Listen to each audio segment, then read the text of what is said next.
Obrigado, Francisco. Quero registrar mais uma vez a satisfação de me dirigir a vocês, né, fazendo esse bate-papo, que eu acho que é importante, porque eu vejo que a gente tem tanta demanda na esfera empresarial, tanta demanda, que a gente acaba fazendo uma seleção de assuntos que a gente vai se preocupar. E, às vezes, alguns assuntos que são importantes acabam passando, né? Porque a demanda é muito grande de matéria. Eu tomei a liberdade de fazer um alerta gerencial, e aí foi a origem, né, desse convite, em relação à ADO 73, né, que trata da matéria relativa à questão da proteção do trabalhador diante da automação, que está na Constituição Federal desde 88, mas não foi regulamentada ainda. E eu aproveito, Francisco, para estabelecer também alguns pontos que a gente deixa passar às vezes, né? Eu acho que esses temas das ADO são tratados com mais intensidade nas federações de indústria e na CNI. E os sindicatos acabam tendo alguma informação, né? A CNI não se nega a dar essas informações e não se nega a expô-las, né? A gente já teve aqui no Rio Grande do Sul exposição por parte da CNI dessas preocupações, mas ela não encontra, assim, depois capilaridade suficiente para chegar até as empresas, né? Por isso que esse tipo de informação é importante, que a gente converse sobre elas, embora mais uma vez, a gente tem que selecionar assuntos de preocupação, mas esses são assuntos que merecem a nossa atenção. As ações diretas por omissão, né? É sobre isso que nós estamos falando, na verdade, né? Queria lembrar que as ADOs elas podem ser propostas por uma série de entidades, né? Pela Presidência da República, pelo Senado, pela Câmara, pela Assembleia Legislativa dos Estados, pelos governadores, pelos procuradores gerais, pelos partidos, pelas confederações e pelas federações nacionais, além do Conselho Federal da OAB, que são as mesmas, que é a mesma legitimidade das ações diretas de inconstitucionalidade, né? Então, nós temos nesse campo não só essa DO 73, mas temos outras de especial importância também, como a DO 63, que ela trata da retenção dolosa de salário. A omissão foi reconhecida já pelo Supremo Tribunal Federal e foi fixado o prazo para fixação, para tipificação legal. Então, tem mais essa também. Tem a nossa ADO 73, que nós trataremos daqui a pouco, e a ADO 74. Essa também é de especial preocupação, que é a regulamentação do adicional de penosidade, tá? Que é mais um encargo que provavelmente virá às empresas, vai afetá-las do ponto de vista financeiro, do ponto de vista de acréscimo de direitos trabalhistas. E uma que nos preocupa sobremaneira, que é a ADO 85, que trata da participação dos trabalhadores na gestão das empresas. Essa, a ADO 85, já está com prazo até fevereiro de 2027, então está muito próxima, para que o Congresso Nacional regulamente a matéria, sob pena de o próprio Supremo Tribunal Federal tomar a iniciativa de fazê-lo, porque essa é a consequência da omissão em alguns julgamentos, né? E a DO 85 está dentre essa categoria de que, se não disciplinada pelo Congresso Nacional, será disciplinado pelo Supremo Tribunal Federal, aí pode vir qualquer coisa. E imagina nós lidando com essa questão de participação dos trabalhadores na gestão das empresas, um mundo de situações adversas que podem vir para nós, né? É bom que se estabeleça, né, que, a princípio, o Supremo Tribunal Federal ele não poderia criar o direito, né? Isso faz parte da matéria legislativa, Congresso Nacional, mas ele tem essa prerrogativa de que, quando o Congresso Nacional se omite ou deixa de disciplinar alguma matéria por algum motivo, ele interfere para que não fique de forma indefinida a questão prevista na Constituição Federal. Esse é o princípio básico das ADOs, né? Então, a gente vê também que a ADO 73, que trata da proteção do trabalhador diante da automação, ela não vem sozinha, ela vem acompanhada de uma série de outras ADOs em matéria trabalhista, e que, por vezes, as empresas não são informadas, né? Ou têm uma informação muito rudimentar a respeito do tema, enquanto que a gente precisaria ter essa informação de uma maneira sistemática, para efeito até de fazer uma prevenção dentro da empresa, de ver, até junto às entidades sindicais, aos sindicatos, quais são os caminhos que podem ser adotados antecipadamente, né? Porque a gente sabe que a legislação, ela, às vezes, tem por fonte a prática, né? Às vezes ela tem por fonte as tendências políticas, né? Eu prefiro a primeira, as práticas, e quando eu me refiro às práticas, eu estou me referindo à possibilidade de se disciplinar isso por convenções coletivas, né? Principalmente depois do advento do tema 1042 do Supremo Tribunal Federal, que admite a disciplina de determinadas matérias via convenção coletiva quando não se tratar de direitos indisponíveis, né? Então, essa é a mensagem principal que a gente tentou passar em relação aquele alerta gerencial sobre a ADO 73, né? Então, em relação à ADO 73, ela foi julgada em outubro de 2025, tal como nós colocamos no nosso alerta. Consequentemente, em outubro de 2027, ela deve estar disciplinada pelo Congresso Nacional, né? É importante destacar que, quando o Supremo Tribunal estabeleceu a necessidade de regulamentação desse dispositivo constitucional, ele também colocou já algumas travas, né?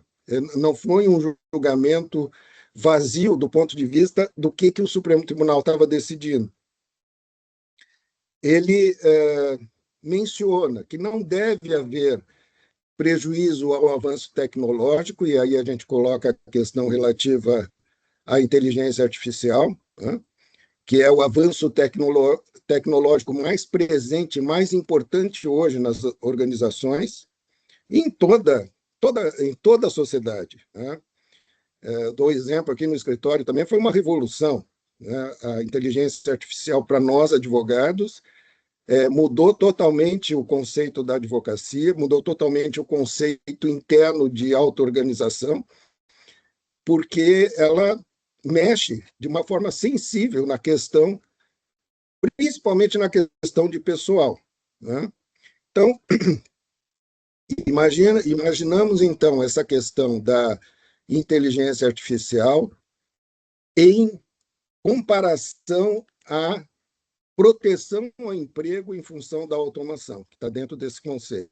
E aí a gente tem um caldo muito rico e muito interessante, e muito perigoso também, por outro lado, se nós pensarmos na atividade sindical que esse tema pode gerar, né?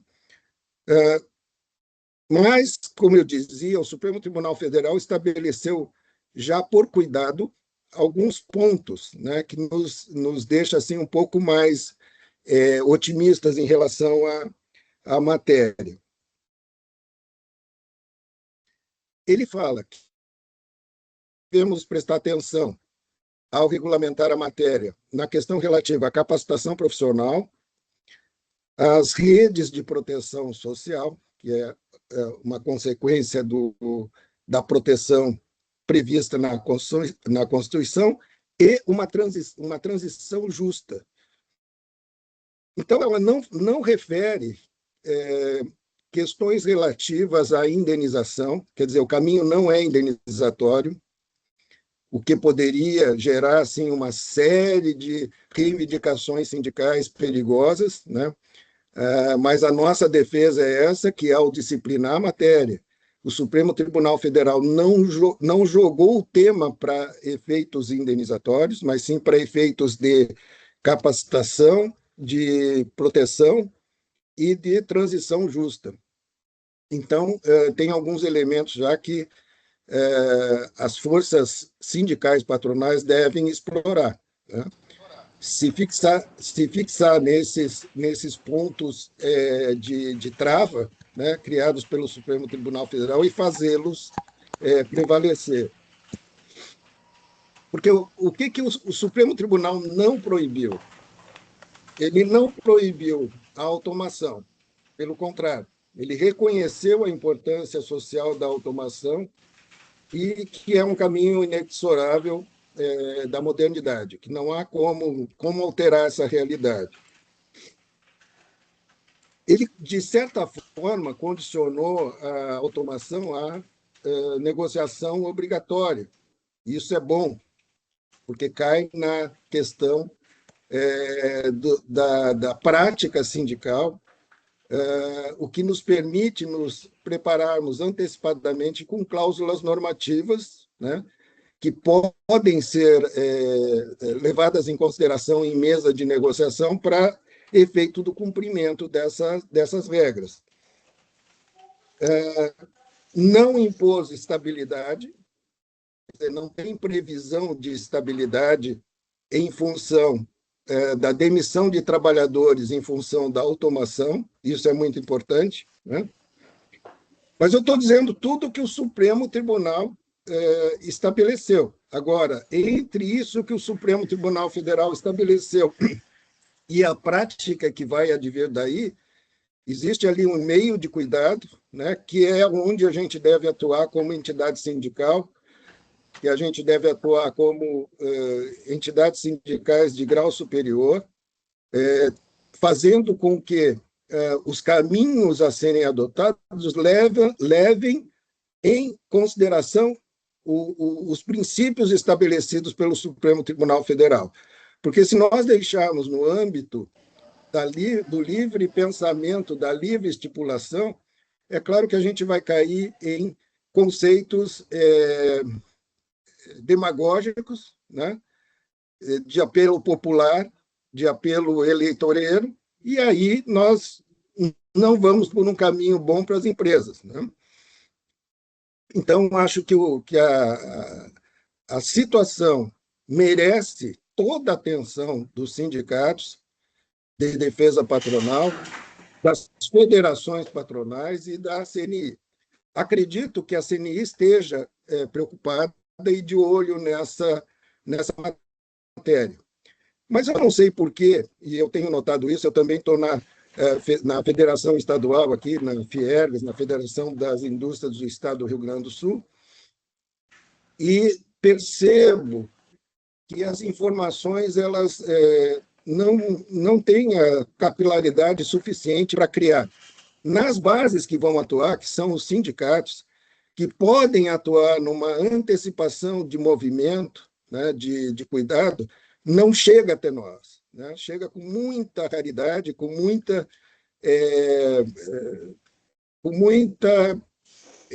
falta de atenção e de advertência quanto à importância desses temas, né?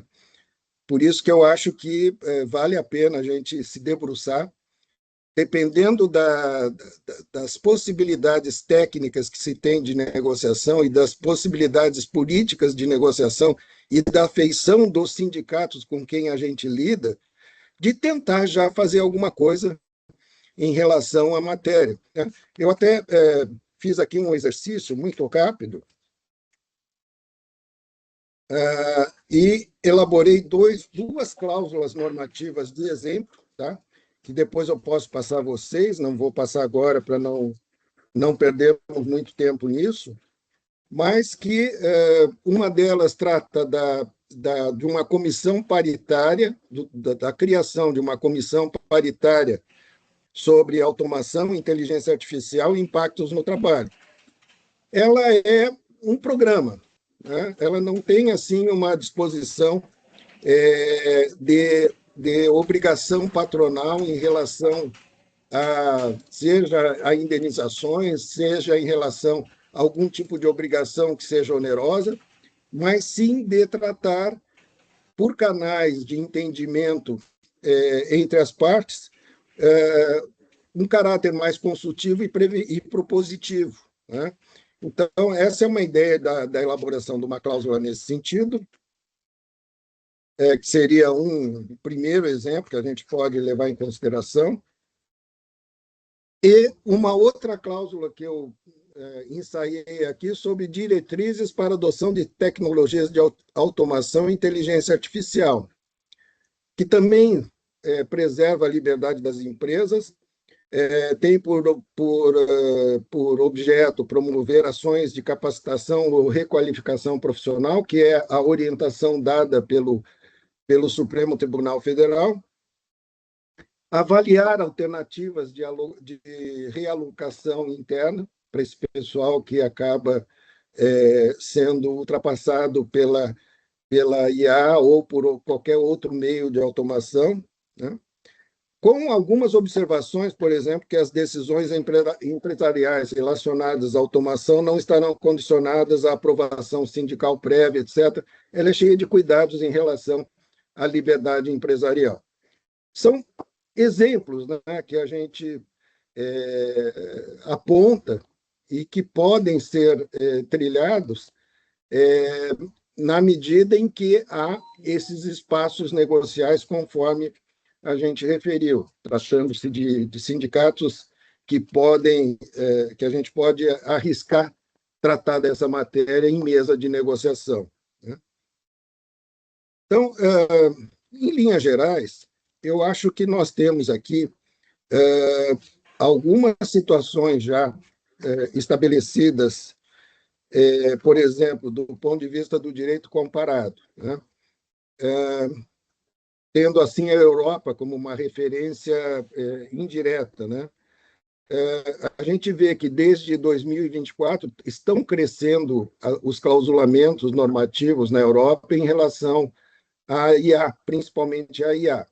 Ali também é uma fonte que a gente pode buscar de informações para efeito de, quem sabe, aproveitar o que é passível de ser aproveitado e aquilo que pode interessar a nós como caminhos não onerosos em relação ao tema, né? Ainda são incipientes esses movimentos, mesmo na Europa, tá? Então, é capaz até que a gente aqui, como considerando que há um prazo para estabelecimento dessas regras, em que pese a regra constitucional exista desde 1988, nós participaríamos do ponto de vista legislativo, de uma inauguração do termo, né? Porque na América Latina, por exemplo, eu não encontrei nenhum parâmetro concreto que a gente pudesse apontar como exemplo de migração para essa realidade, né? Como assim interessante, considero interessante para a nossa área, né, de relações humanas, três vetores claros aqui que eu até fiz essa referência no alerta que enviei às empresas. Primeiro é a governança, né, da automação e IA, ou seja, a gente primar pela transparência algorítmica em RH e limites a decisões exclusivamente automatizadas, a requalificação e realocação de trabalhadores, né? Então, nós poderíamos desenvolver aí programas vinculados a projetos de automação. Isso já vai para a esfera da autodeterminação das empresas, da sua organização, mas são medidas que já antecipam, né, essa preocupação e já se apresentam como movimentos preventivos em relação à legislação que provavelmente virá, né? Então, tem os programas também de requalificação e realocação, como eu disse, e avaliação prévia de impactos. Isso, estudos internos das empresas, é interessante que se faça em relação a emprego, jornada, saúde e segurança, né? Então, os sindicatos, a gente tem que ter, como a gente conhece os programas sindicais, e esses são programas que geralmente se repetem em termos de filosofia, né? Eles tenderão a inserir cláusulas programáticas, vão pedir comissões paritárias, por isso que eu me antecipei já no sentido de fazer sugestões a respeito de cláusulas, da cláusula que trata de comissão paritária, e a busca de deveres de informação, né? Como já ocorreu com relação ao episódio de banco de horas, terceirização e PLR, né?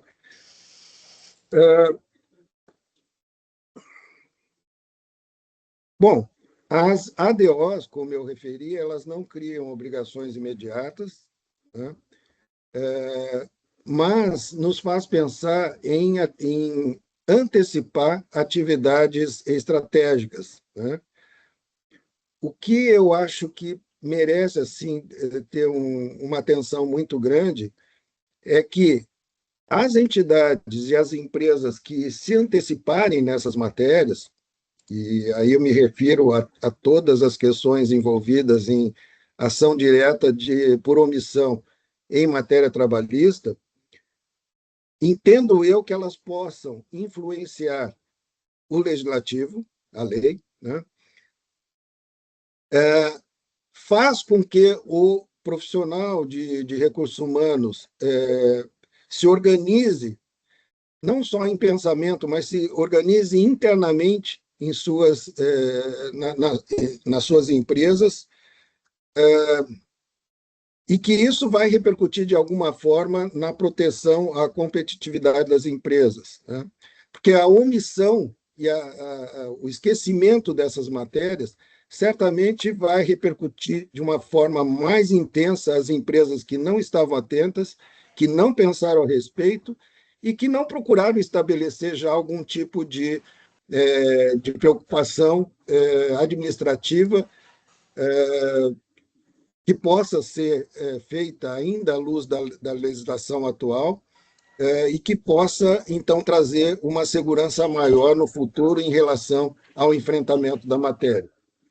Pessoal, em linhas gerais, era essa mensagem que eu tinha, e acho que se nós tivermos assim um pensamento único do ponto de vista das entidades que representam empresas e segmentos em especial, por exemplo, na área química, nós poderíamos ter elementos mais concretos de acordo com o segmento, né? Nós poderíamos pensar em trabalho conjunto em relação a esses temas, visando a forma de organização das empresas na área da indústria química, o que nos deixaria sempre em vantagem em relação a outros segmentos que talvez não estejam tão preocupados assim com a matéria.